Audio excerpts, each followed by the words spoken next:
Welcome to Vin and Mike, episode 38. Mike, 38. Vinny. Hello. What's up, buddy? Doing great. Yeah. What a football weekend. Oh, what beautiful Sunday. The uncertainty, the variance. Woo! Despite our terrible teams losing, everything else was really cool. Really cool. So happy to see some teams win. My fantasy team suck. Everything else sucked. My bets sucked. But my overs did good. You know, I don't know if you saw that. They did good. I hit my overs, but that's about it. Hey, gotta hit something, right? That's right. I didn't hit you, so that's always a good thing. But thanks, man. All right. Vin and Mike is now brought to you by Viggy Bets. Check out Viggy Bets on Twitter and Instagram at Viggy Bets. $9.99 a month right now for his handicapping. I think he got 4 hits yesterday. I saw there on his page. So he does a lot of different prop bets and everything. And then $99.99 for the year. If you tweet at Viggy Bets or Instagram him that you're a follower of Vin and Mike, he'll hook you up with some of the best packages out there. And like always, he is the 2022 Top Cappers Classic Charity winner. So check out Viggy Bets. So, Mike, we got our good buddy here from episode 1 when we had no clue what we were doing. We didn't know what music we were running. We had no idea what the name of the show was. We knew nothing. I don't even think we knew who we were on the other side, but that's okay because as we hit episode 38, and as we said back in January, once football season started, we wanted to have our good friend, the Jeff Mazpule, back with us. Jeff, how are you tonight? Good. Thanks for having me. You guys have come a long way since episode 1. Sponsors and stuff. Thank you. A lot of fun stuff. Yeah, you know, the Pigskin Podcast Network. We're out in KKFI in Kansas City. We're live here on YouTube for everybody to check us out. You know, the comment section, post questions, comments, you know, everything on there.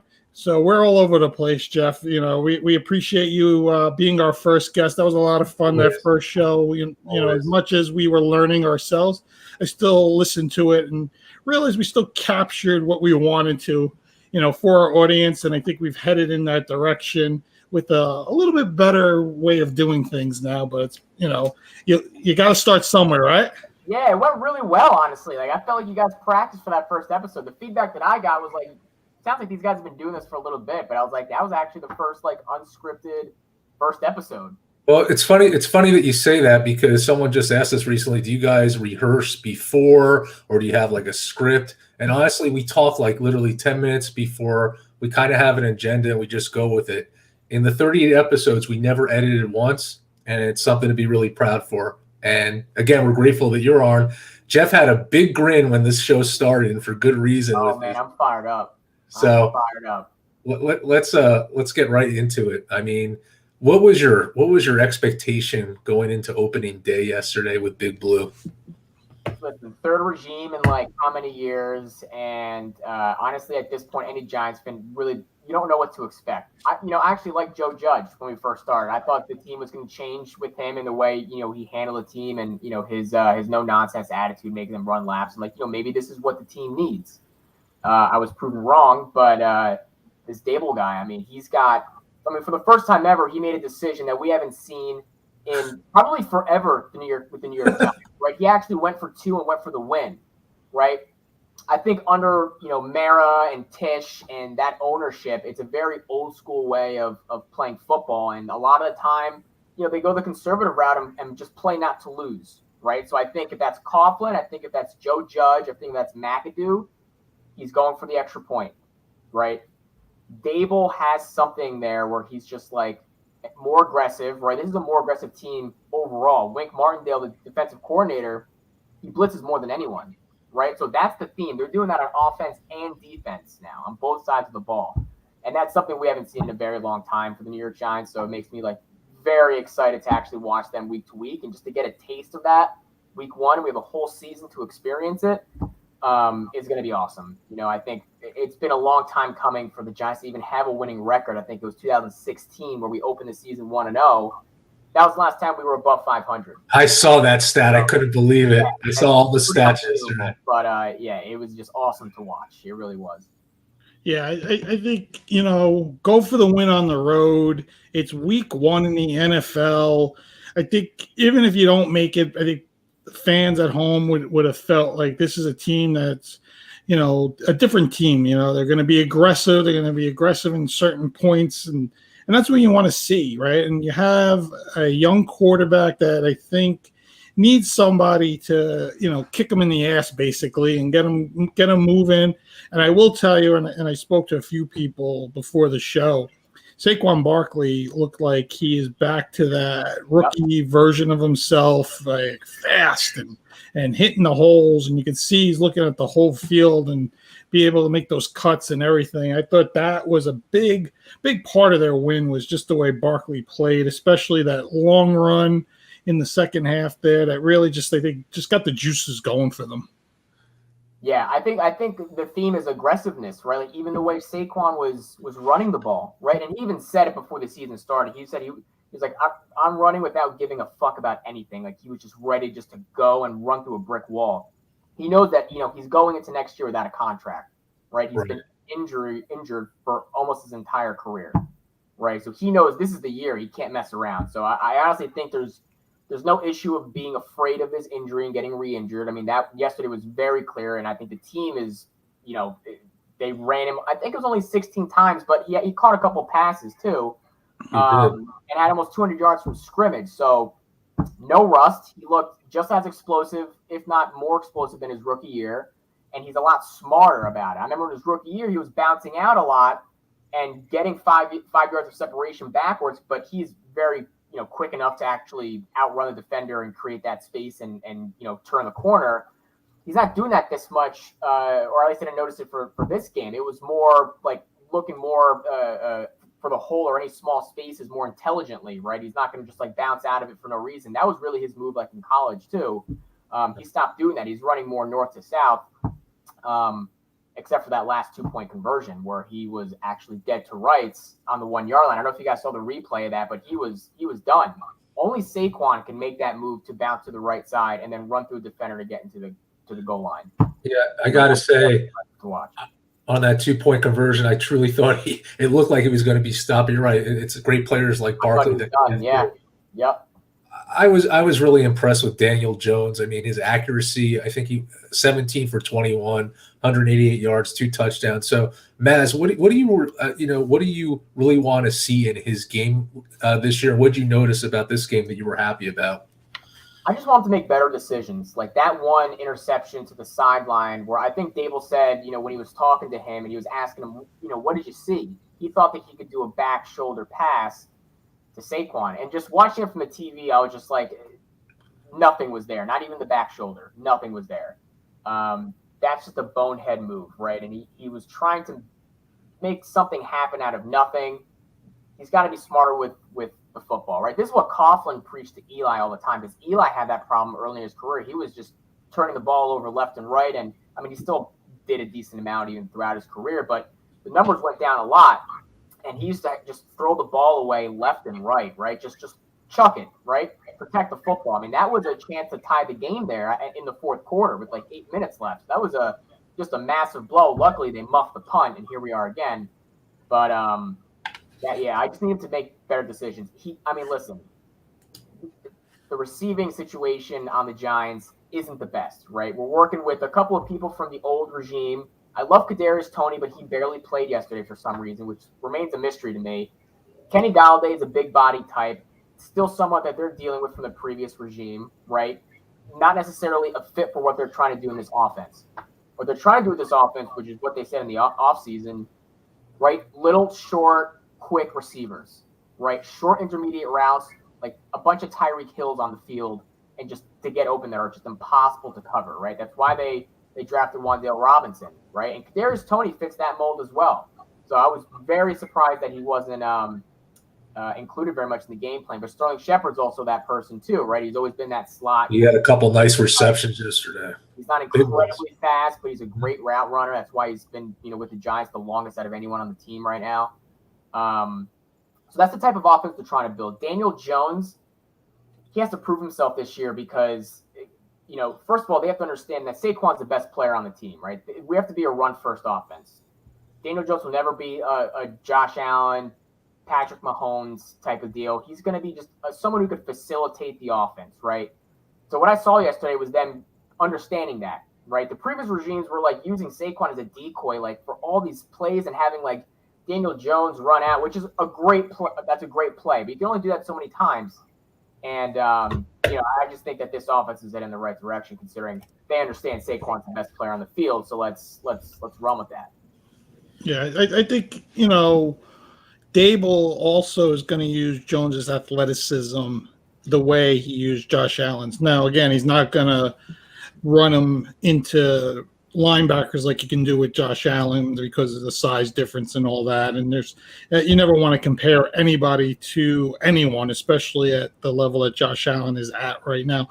But when I talk about that athleticism is roll him out, move him around a little bit. If there isn't that 10-yard pass, take that 3 or 4 yard run and dip out of bounds, at least get some positive yards on every play because 2nd and 6 is much easier to run than 2nd and 10, right? And then 3rd and 2 is much easier to run than third and 10. So, you look at all those little things of just going positive and moving the ball forward. They almost had 400 yards of total offense, which is, pretty impressive, for the Giants, especially where they were last year. And you build off what you saw yesterday. And I think you're right. Get a little more Kadarius Toney in there. I think they still got to figure a way to get Kenny Galladay much more involved. They paid him a lot of money to be a big-time number one receiver, so you got to try to get him involved more. But I think you hit the nail on the head. Barkley's the guy. You got to run the offense through him. You got Matt Breida, who I think is a pretty decent backup that you could give 5 carries to in a game just to give Saquon some rest. And the offensive line looked improved. So I think it looked pretty positive for the Giants as a whole yesterday. And I thought the defense got better as the game went along, which we'll see how that continues to play out. Derrick Henry is a tough guy to tackle, tough guy to play against as a whole. They still had some problems with the running backs out of the backfield, and I think that's just an issue in the NFL right now. I think linebackers don't cover the way they used to, and I think you see a lot more nickel defenses.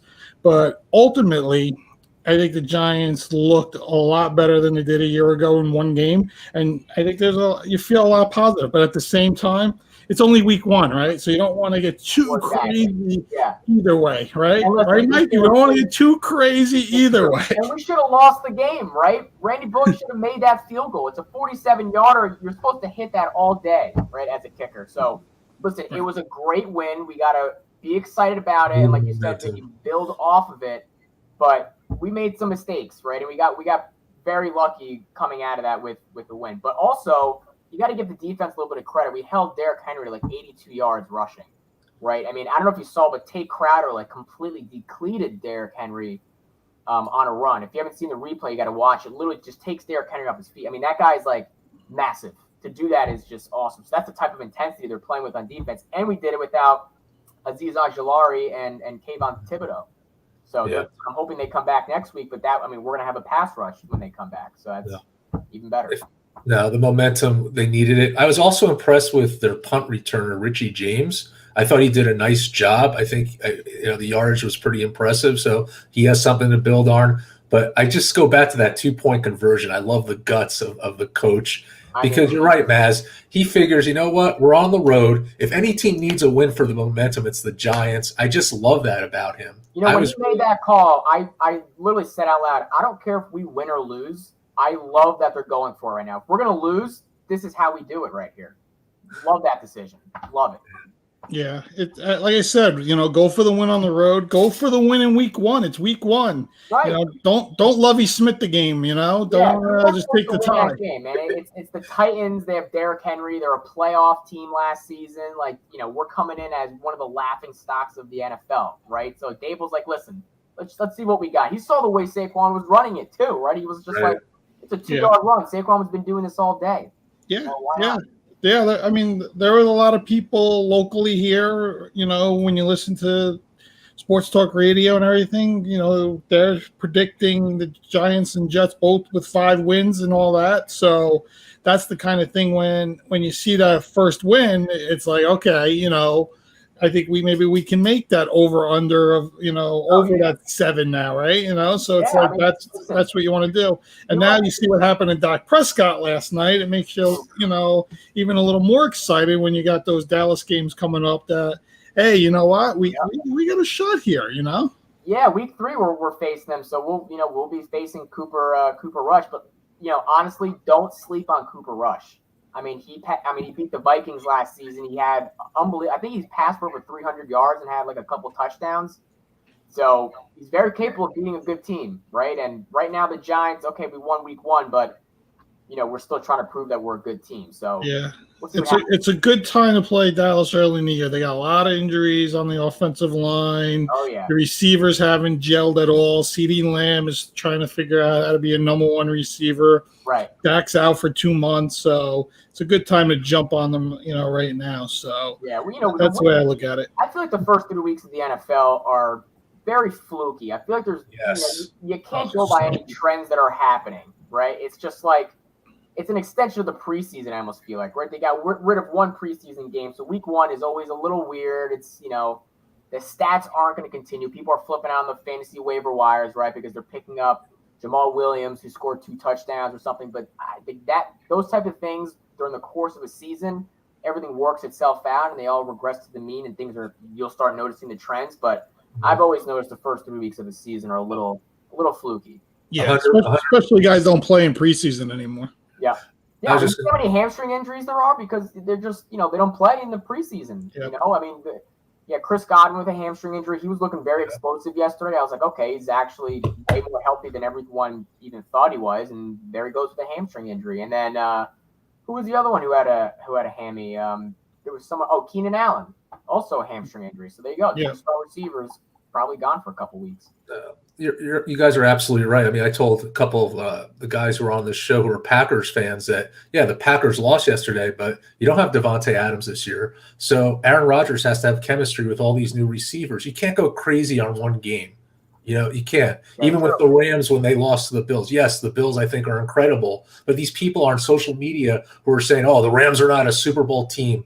Give me a break. It's one game. You have to have certain trends. You have to watch certain trends. So the Rams will make the playoffs. The Packers will make the playoffs, and they're going to work everything out. You have to remember it's an 18-week season now, right? So we have an extra week to kind of get things in order. That's right.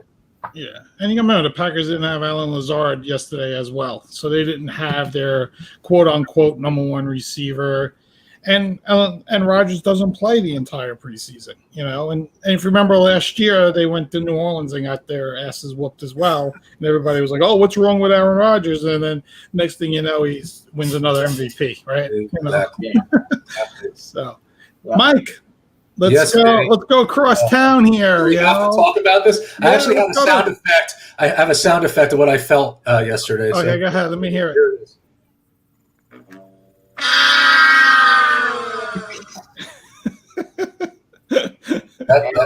That's how I felt yesterday. Listen, Joe Flacco, it was, with the Jets, as a Jet fan, I'm just numb to it. I was very proud of their draft, as I said to you, Vinny. They had a very strong draft. And then all that shit happens to Zach Wilson. Then you have Joe Flacco who won the Super Bowl, but he's not your guy, right? But what I will have to say is I commend the defense yesterday because they played hard. The problem is when you go 3 and out every time, your defense is going to get tired. And that's what happened because they were hanging tough with the Ravens for a while. First half, then they got blown out because, again, your defense is tired. The rookies played pretty well. And even though I joked around with Vinny earlier, Jeff, that he had over 300 yards, it didn't mean anything because it was like a lot of garbage plays. Yeah. Robert Saleh, he said something interesting today. He was going after the fans and people just, mocking the Jets, and he's going to take note of everything. And I happen to like him. I think he's intense. I think he cares. I saw a Jets coach in Todd Bowles who kind of just stood and really didn't have any emotion. I appreciate him. But instead of saying that, just stay focused on winning and think about what you're going to do game 2. Is it really worth playing Joe Flacco again, or give young Mike White a chance to go back and really build him up a couple games before Zach Wilson comes back? It was hard to watch. But like we talked about, it's one game. They go to Cleveland next week. Let's see how they rebuild. Let's see what they do. That offensive line, they got to do more, because they were getting to him so quickly, he didn't even have time to do anything. And then it was the Jets' strategic offense. I was left run at the beginning. It was run, pass, and then you're left with a 3rd and long, and then you're in big trouble. But I found when Flacco did have some confidence and he was throwing the ball, they were making those first down long plays, which gave them more of a chance to make a 2nd or 3rd down.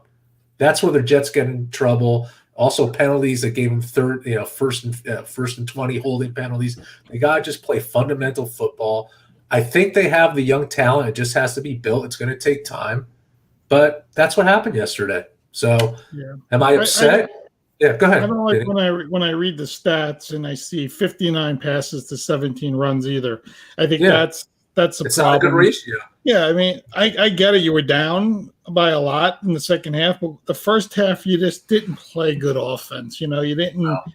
There was no balance there. Garrett Wilson, I don't even think he was on the field in the first half. Yeah. It was he only had 4 receptions. I mean, you're right, Vinny. There wasn't a balance.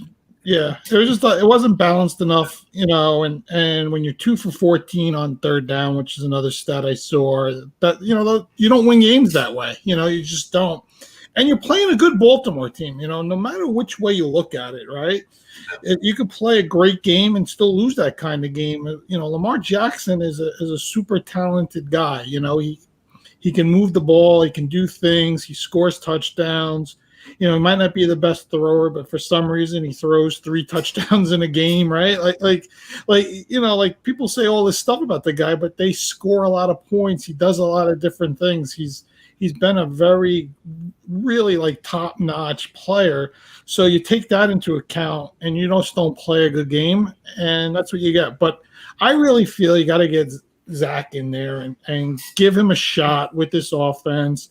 With these young guys. I think Carter and Hall will be okay as a pretty decent running back combination. You worry a little bit about the offensive line, but you have Corey Davis is really good. I think Wilson is going to be good. I think they have the pieces. There's youth there, and now we got to see if Zach Wilson is the guy to take them to that next level. And I think that's going to be a big thing. And I think the Jets defense is going to be fine all year. They have a lot of good parts. Sauce Gardner is the real deal. You could see it. I know he only played 1 game, but you can just see it. There's certain players that you feel are going to be like this top-notch kind of player. I think he's got that ability. But it comes down to the quarterback. Until he's healthy and out there, I think you're going to struggle for a little bit. And you don't have an easy schedule. When you look at it, it's just not easy. No, it's not. I agree with you with the balance. I want to see them give the ball more to Breece Hall. I don't think they utilize him enough. Michael Carter actually had a good game, with his carries. But, I mean, when you have Corey Davis, you have Garrett Wilson, Elijah Moore, Breece Hall, Braxton Berrios, you have the right players, but you're exactly right, Vinny, that Zach Wilson is your leader. And without a leader, you're not going to be able to really bring your team down the field. It's all about the quarterback and being focused. And until they get him back, they're kind of going to be all over the place. So we'll have to see what happens. And I don't know. I just say next week, I think they should really think about giving Mike White an opportunity to play a couple games. He's a young quarterback. I think he has a lot to prove. He did have that one standout game last year. There is potential there, but we'll see what happens. We're all looking forward to Zach Wilson coming back. Yeah, I think what they're trying to do is trying to give it's still week 1, so they're trying to just give them the best chance to win right now. I think Joe Flacco is that, considering he probably took all the second team snaps in training camp. The other young guy, Mike White, probably took 13 practice squad snaps, things like that, right? So Flacco probably knows the offense a little bit better, but I think you're right. You got to week 1, okay, now you know what Flacco's capable of, right? Exactly. Now you start looking down the line. Maybe this week we switch over to Mike White and he takes the first team snaps, and we'll see what he has on week 2, Yeah. Do you think we could inject something into Derek Carr's arm to make him complete passes? Listen, as long as he keeps passing it to Devontae, I'm fine. I drafted Devontae first. Fantasy. Oh man, all the questions have been answered, right? Oh, is he going to have the same volume? I mean, honestly, Darren Waller's like his value dropped in half practically. Devontae all those targets. Yo, Maz, speaking of fantasy real quickly, I want to give a shout out to his buddy Eric, who's a mutual friend of ours. He wants some kind of that's what was it called, this celebration pool, right? And this is a really cool thing that he was explaining to a confidence pool. That Vin, what they do is, I guess, and you tell me if I'm wrong here, you pick 5 teams, right? Is it 5 teams or so 5 teams against the spread, right? You have 15 points to dish out, and you always go, the 5 spot, 4 spot, 3, 2, 1, and that adds up to 15. And so, if you're most confident about a team covering the spread, you put them in your 5 spot. You get 5 points if you win that. So Eric picked the Bills, with 2, and they easily covered, obviously. So we got 5 points. On that, he actually did really well this week. I think he tied and split the pool with my other buddy Sam. Yeah. What was funny about it though is Eric's a big Cowboys fan, so it turned out that he didn't bet against the Cowboys obviously, but he needed the Cowboys to lose for him to win. So he was in a very precarious position there, and it was just funny hearing him say that yesterday. But I said you have to sacrifice for 280, buddy. So yeah, I think he's a fully fledged Bills fan at this point with the way that Dak's out for almost 2 months. I think he's jumped at this point. Speaking of fantasy, Vinny, we have how did you do against our friend Anthony in fantasy? I think I lost by 70 points in week 1. Oh my God. I think everybody on my team was hurt or underachieved. Let me grab the team real quick. Yeah, I like to see this. But it was like a major disaster. I knew I lost from the Thursday night game because I had Cam Akers and he put up a nice fat 0. So I knew it. So I had Aaron Rodgers, my quarterback. So he gave me a good 4.7. Debo, 12.6. Then I had Keenan Allen and Najee Harris, who both got hurt during the game. And Dallas Goedert only had 9 points. And then I had Gabe Davis, who did well on Thursday. He gave me my most points, 18.8. Saints defense, which I thought would be much better, only 6.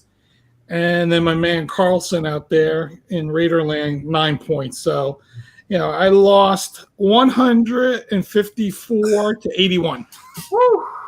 So he had Mahomes and Cooper Kupp, who I think almost beat me by themselves yesterday. Yeah, wow. Yeah, it was one of those. I felt like the Jets and Raiders in week 1. Yeah. Oh man. Exactly. But like you said, Jeff, it's hard to figure out what guys are going to do week 1. Yeah. I need my Najee Harris. I think is going to be healthy. I'm not 100% sure. They're saying he avoided serious injury. Keenan Allen, I think the problem is it's the short week. They play Thursday, so he might not play. Yeah. And then Aaron Rodgers just got to be better, and I don't know what I'm going to do with Cam Akers if he's going to play at all. So I just got a lot of question marks going into week 2. I'm probably going to have to hit the waiver wire for somebody. That's fantasy in a nutshell. I mean, you read everything up on Cam Akers before the season started, and it was supposed to be an even workload between him and Darrell Henderson, and there he is. He gets literally 0 points. Yeah, he got three carries for 0 yards. Yeah, fantasy is such a crapshoot. I mean, all the analysts can say this and that, but you actually have no idea what the coaching staff is going to do. No, that's right. The two best fantasy players last year were Jonathan Taylor, who went in most leagues in the 2nd or 3rd round, depending on how your league went. Oh yeah, and Cooper Kupp, who was a 3rd or 4th round receiver in most drafts. Yeah, now they're the 1 and 2 pick this year in most people's drafts. Right, and I drafted. I have a guy. You want to hear something funny? I have a guy in one of my leagues for the 3rd straight year. He took McCaffrey. third straight year. So he had back-to-back first-round picks where he took them both years, and this year he had the third pick, and it went Taylor and Najee Harris went second because the guy picking second was a big Steelers fan. Oh wow! Yeah, so then he takes McCaffrey again, which I was surprised that he took him a third straight year. I would just be in like that whole I'm never touching him again. Like he could be the number one fantasy player for the rest of his life, and I'm still not taking him I because did of what happened. the same thing with Saquon. I drafted him 2 years in a row, right? 2020 and 2021 completely just screwed me, right? My first overall, and I mean this year I could have drafted him. I had him. But I was just like, I can't do that to myself again. Here we are, 200 scrimmage yards later, I'm like, crap. I knew it was going to be good. Yeah. I got lucky in this league because Cooper Kupp fell to 6, so I was happy with that. Nice. So, I drafted Jamar Chase last year, 5th round, and he was actually my keeper, so he was my 3rd round pick this year. He's like a top 10 pick. Yeah. Yeah, it's good.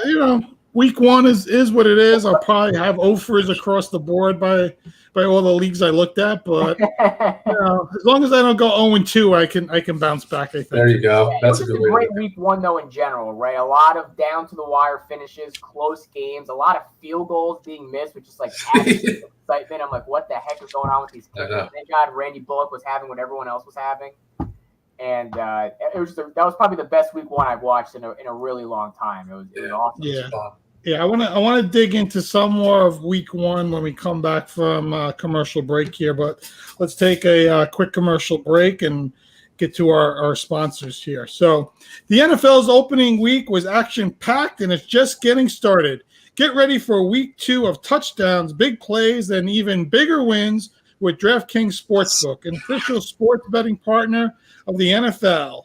This week, new customers can bet just $5 on any football game and get $200 in free bets instantly.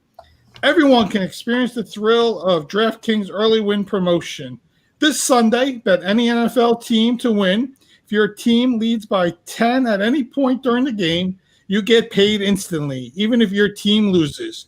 Download the DraftKings Sportsbook app now. Use promo code TPPN to get $200 in free bets instantly when you place a $5 bet on any football game. That's code TPPN only at DraftKings Sportsbook, an official sports betting partner of the NFL. Minimum age and eligibility restrictions apply. See show notes for details.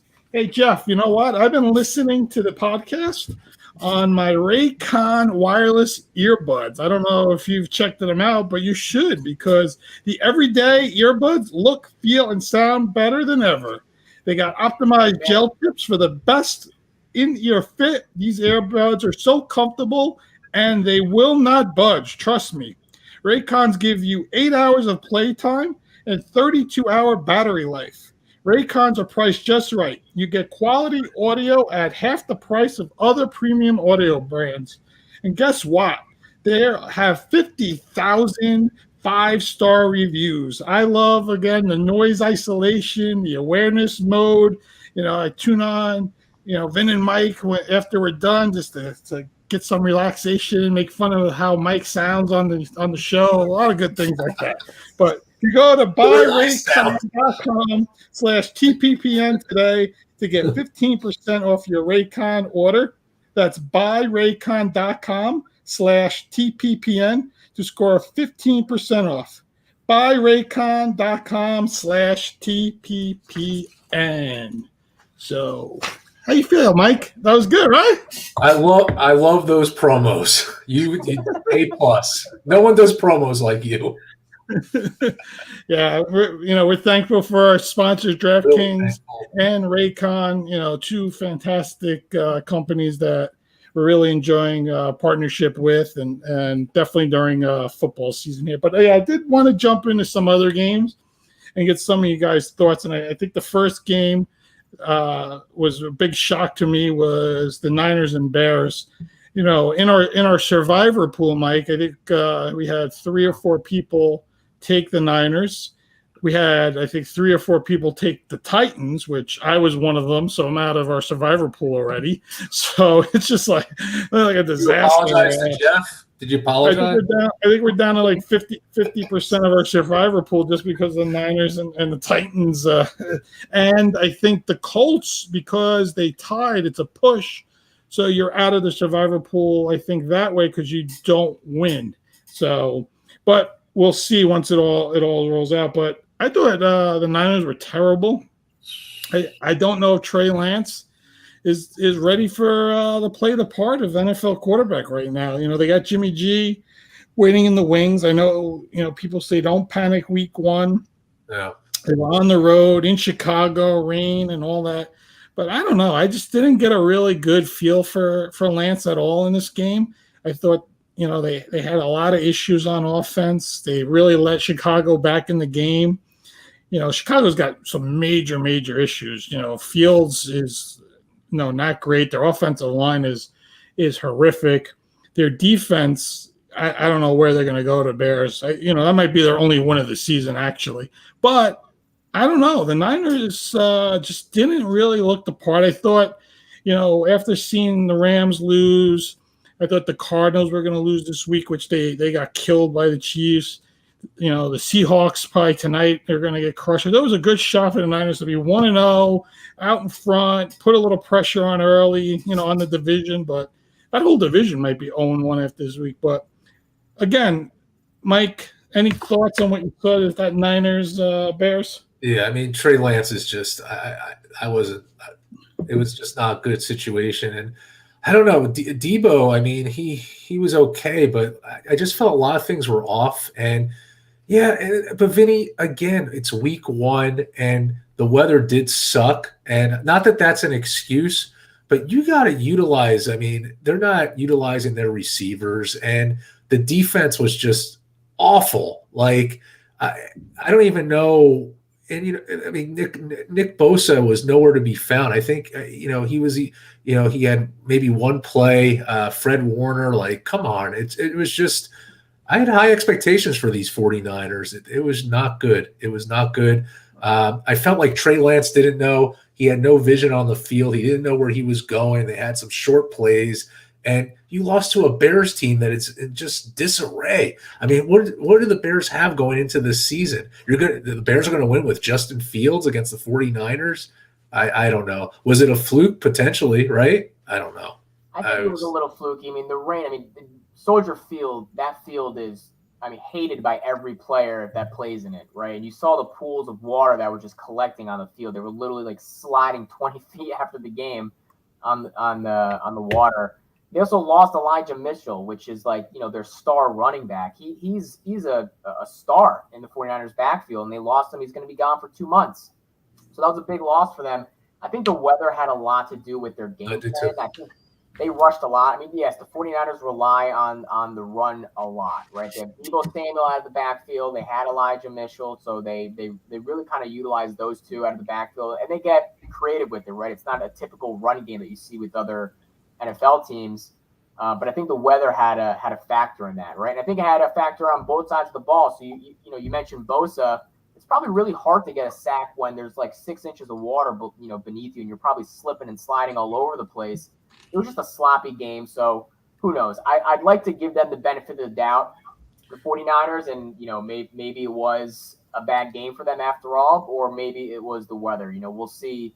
Next week they're home, so they'll be playing in sunny San Francisco. So we'll see. Right, that will be a big indication. I was just going to say in general, good teams know how to bounce back, right? So next week the Packers are playing the Bears, right?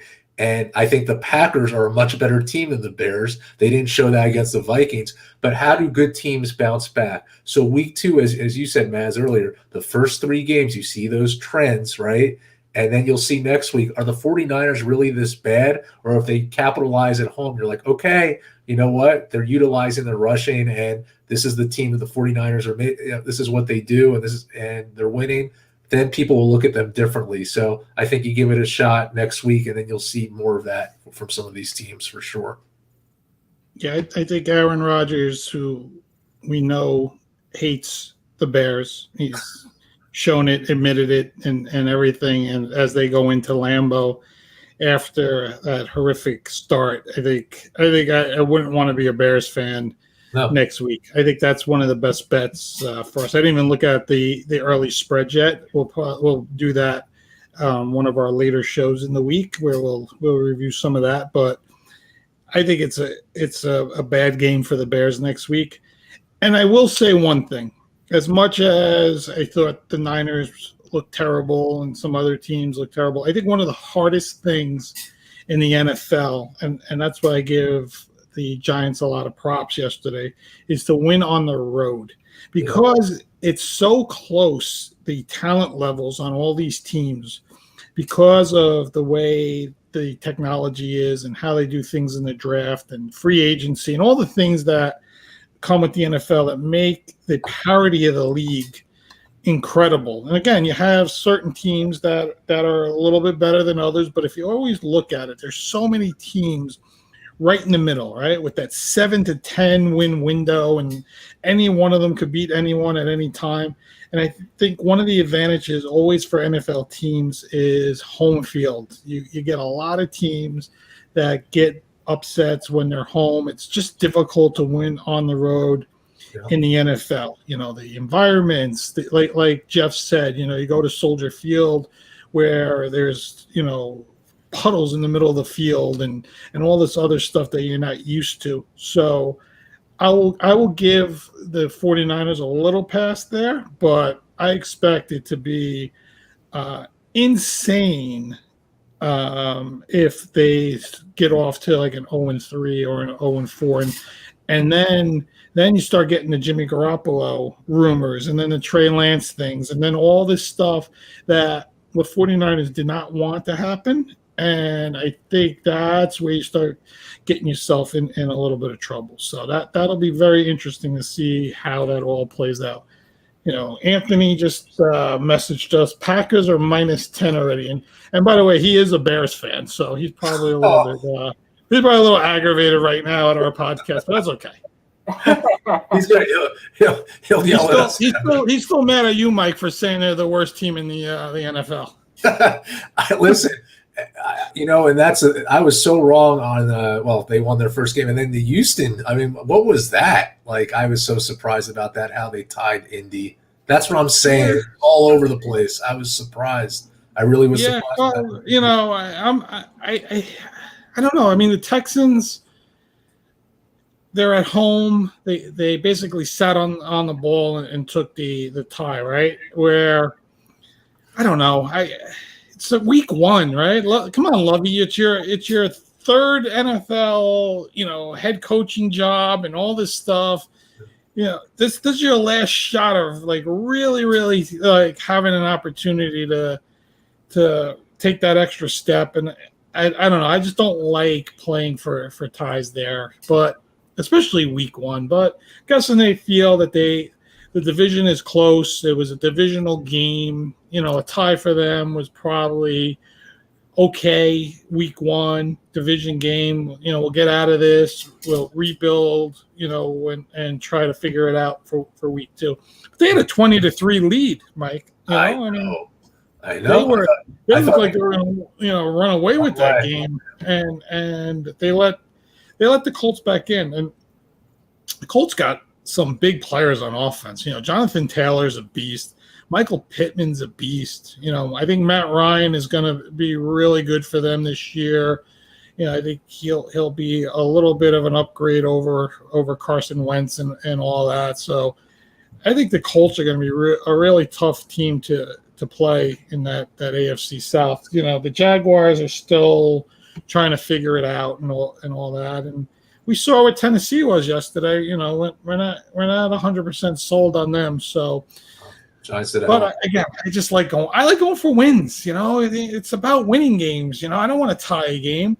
No, I wanted the Raiders to kick the field goal last year and beat the Chargers and knock them out of the playoffs. I didn't want them to tie with them and knock the Steelers out. I want to win that game, especially against those bum Chargers. Vinny, you know what else I was disappointed with yesterday was last night's game. It was a snooze fest. And take Dak's injury aside, you know that Tampa was missing Gronkowski. I've never seen Brady be in the red zone so much and just come up with field goals like that. And then the Cowboys were obviously missing Amari Cooper. There were certain missing people in that. It was a snooze fest. And again, I know it's only game one, but that Tampa team did not look good. It was a lot of disarray over there. Cowboys have a good defense too. I mean, they held their own. I think you got to give the Cowboys defense some credit. They have Trayvon Diggs. They have Micah Parsons is just an animal. He's really hard to stop. So between the pressure and you got practically a lockdown corner in Diggs, it's a good defense. But yeah, I was shocked. Brady's a master of the red zone. You can really tell that Gronk was sorely missed. I think that they go for it on those third, fourth down plays if you have Gronk, and I think that they just kick the field goal because they don't have that type. And Godwin was also injured too, right? So they have Julio Jones and Mike Evans. Mike Evans is a beast in the red zone, but everyone in the world knows they're going to him, right? Yeah. So he's going to be double covered. He actually had a beautiful catch in the end zone yesterday. That one-hander was awesome. But yeah, I think you just got to give the credit, to the Cowboys D. Unfortunately, their offense couldn't do anything, but their defense looked good. So that's why I'm like, week one, do not write the Cowboys off, right? How did Dak become starting quarterback? Romo got injured, right? Crazy things happen. Cooper Rush beat a good Vikings team last season, so we'll see what happens. Yeah, and it's funny you brought up Dak because the year he got drafted, he actually was the third-string quarterback, and Kellen Moore was the backup to Romo going into that year, and Kellen Moore broke his leg in a preseason game or training. He broke. So then Dak moved up to number 2, and then I think Romo, that's when he hurt his back, right? Yeah, preseason, we went for a little scramble. And then Dak became the number 1 guy, and I think they won 12 or 13 games with Dak his rookie year. And that was it. The rest was history, But it's funny, his offensive coordinator was the number 2 quarterback. And the other funny thing they said last night, which you forget, is that Brady played Byron Leftwich in a playoff game when he was in Jacksonville. His offensive coordinator actually played against. But I think one of the things that hurt Tampa last night was Brady missing 10, 11 days of training camp as well, and not being there and not really being in rhythm. And, he's got some personal issues, as we know, going behind the scenes. They're not going to get too deep into it, but there's things going on.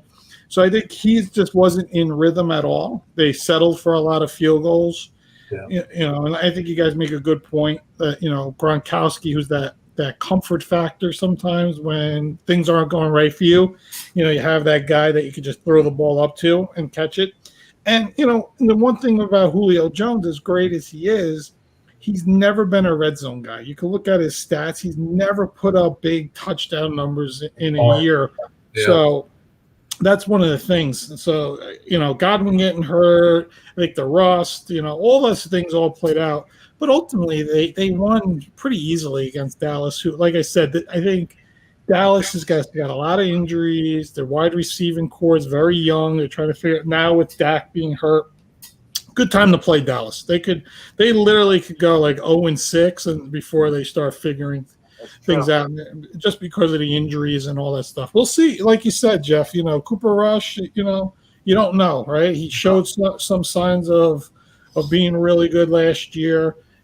But again, I think Dallas overall didn't fill in the blanks like they should. And I think, again, it's a reflection on Dallas never signing a general manager, right? Jerry Jones and the Suns, I think it's more Jerry Jones, wants to be the general manager, and it hasn't worked. It's 26 years of that not working, It's like you got to figure something out sooner or later and make a change somewhere. I think if it wasn't for his one son, he was going to draft Johnny Manziel that year. The guy. That would have been awesome. Yeah, he it's just insane. But NFC East fans want him to continue to be Oh man, the we general love Jerry. manager. We love I know, Jerry I know, in New York. I know. Stephen A. had some fun with him today, like he always does. Yeah, yeah. Oh my God, I always send that Stephen A. gif every time the Cowboys lose to my buddies. It's the gift that keeps on giving. It's the best.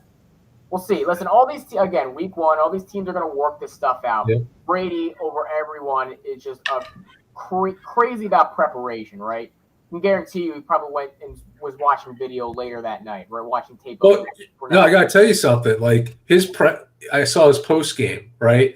And they're interviewing. He's like, I don't want to reminisce or anything. I have stuff to work on. He is a winner. He wants, even though he's done so much, he always wants to improve. He's not going anywhere. And Tampa Bay's not going anywhere. Like you said, Maz, it's game one. So, you're going to see these teams battling it out at the end of the season. He's probably, even though he won, he's probably pissed about his performance. Yes. He's probably furious about it. And he's definitely watching a ton of tape this week just to and then he's going to double up on his effort next week. He's just going to throw for 5 or 6 touchdowns. It's just like what Brady does. It's unbelievable. He's 45. He was bombing it 60 yards still. I was so by that. He makes it look so easy. He's incredible. Peyton Manning's last season, it was I don't know what. How old was Peyton when he retired? It wasn't 45. I don't think he lasted. No, I don't even know if he was 40. I think he was 38 or 39. There you go, and you could just see his arm strength declining the last 2 years. I mean, it looked like he was pretty retired. Same with Drew Brees, right? You get to a certain age, you see their arms just no strength. You don't see that with him at all. You don't see that. He doesn't slow down. No, he doesn't slow down. You're right. Roethlisberger couldn't throw the ball 10 yards down the field last year. This guy comes out, his first throw is on the line, 25 yards. Perfect throw. I'm like, holy cow. And you're right. He's 45 years old. I'll tell you, I know we talk week one and all this stuff, but I always look at teams that impress me or people. And the Chiefs look like, Tyreek Hill didn't matter. Pat Mahomes came out flying high. He's got Kelsey. Juju Smith is looking pretty good with Mahomes. But I think Mahomes is one of these guys that I think he's feeling a little slighted, right? We were talking about Josh Allen. We're talking about Justin Herbert. We forget that this guy's been in 4 straight, AFC championship games, right? I mean, he is the guy that you want to build your quarterback as an example right now, right? He's the next, he's a superstar. And he came out yesterday and just ran all over the Cardinals and all over them. They just totally wiped them. Kyler Murray, who had all that offseason nonsense and everything, it's just with his manual. It's just again, I don't know, but I think the Chiefs are going to be right there with the Bills all year.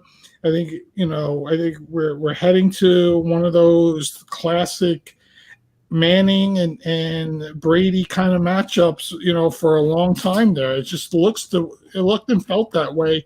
Watching that Rams game, what Rams and Bills, watching the Chiefs and Cardinals, it just feels like Mahomes and Josh Allen are about to clash. And as a Raiders fan, I just worry that this guy's going to play for the next 10 years at this level, and we're just never going to figure a way to get over the top. And that division is crazier now than ever, but we'll see. We'll see how it all plays out. But I'm just real. He was the one guy that super impressed me yesterday. Yeah, I was going to make that joke, Vinny, with Kyler with all of his reading material. I guess it didn't really pan out too well. They gave him the blank DVD like they gave to Jamarcus Russell and said, did you get the whole playbook down? Oh yeah, I watched the whole thing yesterday. Okay. I was really impressed with the Pittsburgh Steelers battling yesterday. I know it was a game of field goals at the end, but just them competing yesterday was awesome. Tomlin coaches them so well. It was great to watch. That was a fun game. That was a crazy game, but just they stuck with it, and you're going to see that with the Pittsburgh team this year. They always manage to compete, and they're just well coached. So that was pretty cool to see. I just think they got a big issue with TJ Watt. He might be out for the year, so we'll wait and see what comes out of that. But that could really set them back. We shall see. So they have a great coach, though. I know Tomlin can figure things out, right? I mean, he made the playoffs without Roethlisberger one year, right? I forget what year that was, but I think it was Brissett that came in. And was it Brissett? Was he the backup for Roethlisberger for a while? I forget who it was, but he coached the team to the playoffs, so he can do it. It's a quarterback, right? I mean, of course, T.J. Watt is just the best defensive end probably in the league, right? So it's a big loss, but it's not like it's a quarterback. It's something that you can come back from, I feel like. So we'll see. Yeah. I'm always amazed, the one thing I'm most impressed with the Steelers is since 1969, they've had 3 head coaches in their history. That's incredible. Wow. I mean, that's just insane. I didn't know that. That's crazy. Think about that. You're on your third coach in 5 years, right? Oh, I mean, yeah, something like that. I think the Jets have had 30. Yeah, this is they had Chuck Noll, they had Bill Cowher and Mike Tomlin since 1969. That is unheard of. That's got to be the record, right, for teams. There's no one else who's done yeah, right, yeah. Not even close. Yeah, right. I mean, that's 53 years of football with 3 head coaches. The stability there is unbelievable. And that goes from drafting Mean Joe Green in, I think it was 1970, and they haven't looked back since then. They drafted, probably in the history of football, the greatest defensive tackle ever to play. You can whatever argument you want to make, but he's one of the greatest defensive tackles ever to play the game. To me, the greatest. And from there till today, that's really what the team's been built on. Yes, they've had some of those years where things were a little less, but they're like the ultimate franchise. As much as I can't stand them, they're the ultimate franchise. Them and the freaking Patriots. Oh, not anymore. Well, yeah. I guess in Tom Brady was the reason Bill Belichick did well. He just had a little something to do with that. Yeah. Just a little.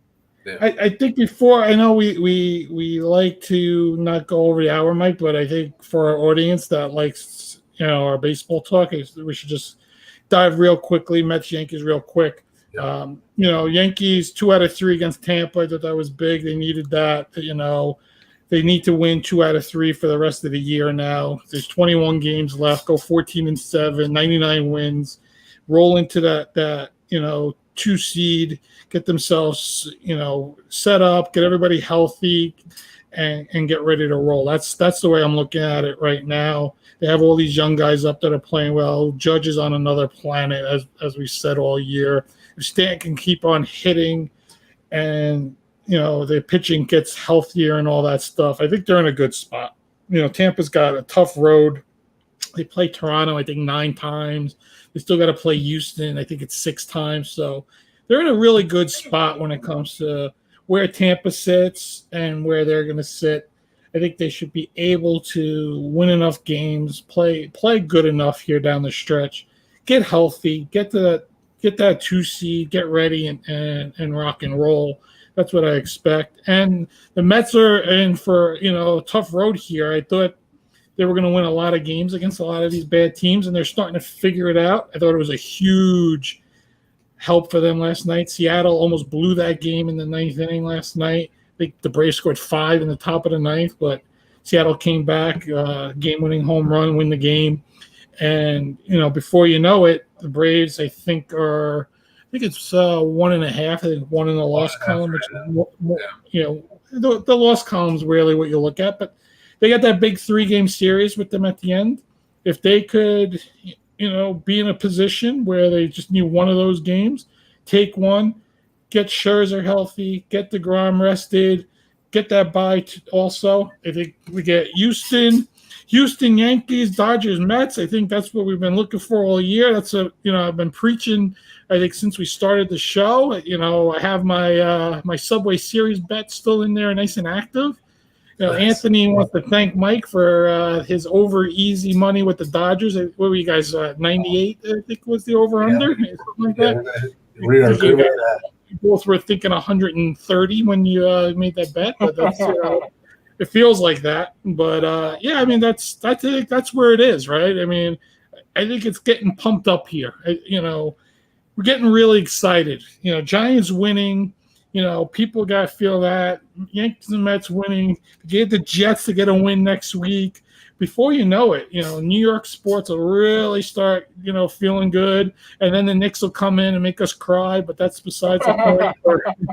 But I'm feeling good about these baseball teams. I know the Yankees have hit, we know since the All-Star break, we've killed them. Aaron Hicks, we want to throw him into left field, head first and all this stuff. But ultimately, I think we're in a good spot. October's coming. I'm excited. Yeah, it's going to be awesome. Well, I just have a question. What do you think about Judge still being in this leadoff position? How do you feel about that? Are you getting acclimated or you still hate it? It just drives me crazy. Can we put anyone else up in front of him just so he can hit a 2-run homer instead of a solo home run? I mean, it drives me nuts. I get the idea behind it and the analytics and all this stuff, but it's baseball, man. You got to have a guy get on base and then you drive him in. There is no analytics for Cabrera and Peraza. They haven't played. So put them in leadoff. They might have 400 on base percentages. You don't know. But, at least give them a shot. You know what Judge can do when guys are on base. You put him in that spot, you're going to walk them, then you got to hope that Stanton and Torres get hot and continue. This guy's hitting everything he got one little slump, I think, all year. He's just been on fire. You can't pitch to him. And I'd rather them walk him with guys on base to extend the inning that way than just a leadoff walk and then double play the next guy getting up. I just want to see, just a little more thinking from Boone or Cashman, whoever's making that lineup, that you have guys that you don't have any stats on that are young players that might have that ability to be a leadoff hitter. And let's give them a shot and then put Judge up there with guys on base. But we'll see. It just drives me crazy, as you know. Jeff, does it drive you crazy? You know what drives me crazy is that Stan and Judge, excuse my dog as he flips out over probably nothing. That's okay.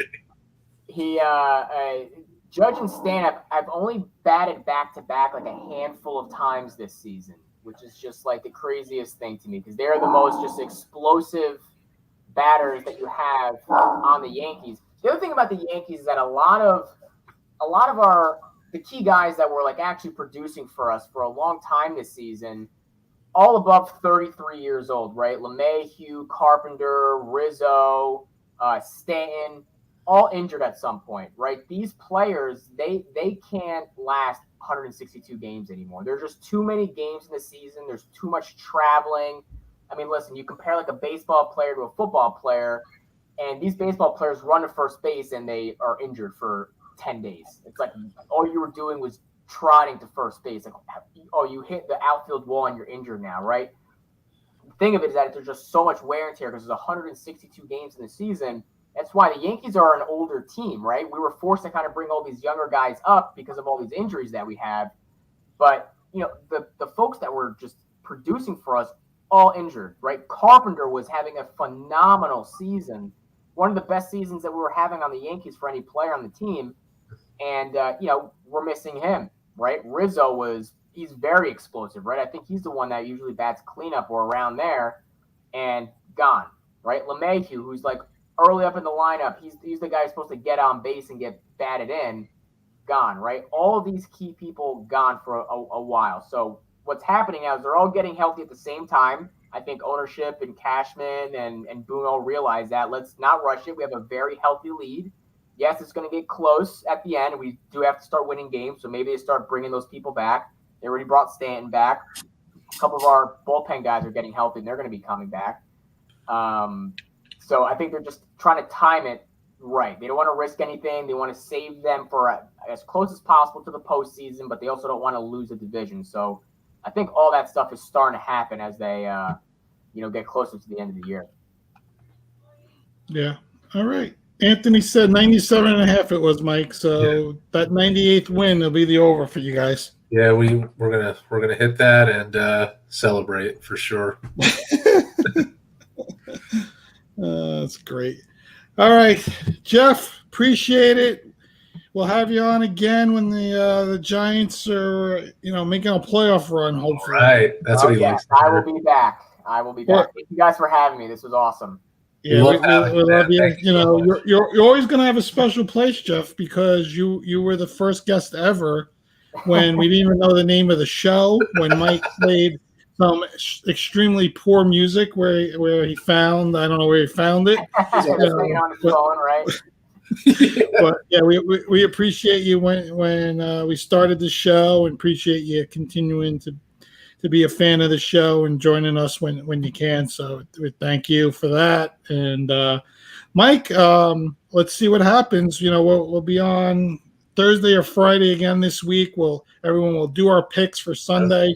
We didn't hit any parlays. We can't jump around today. We weren't even going to get into it. We'll talk a little bit more about it during the week. But everyone, again, Jeff, thank you. Mike, thanks, guys. All good? Have a good week. All right. Take care, everyone.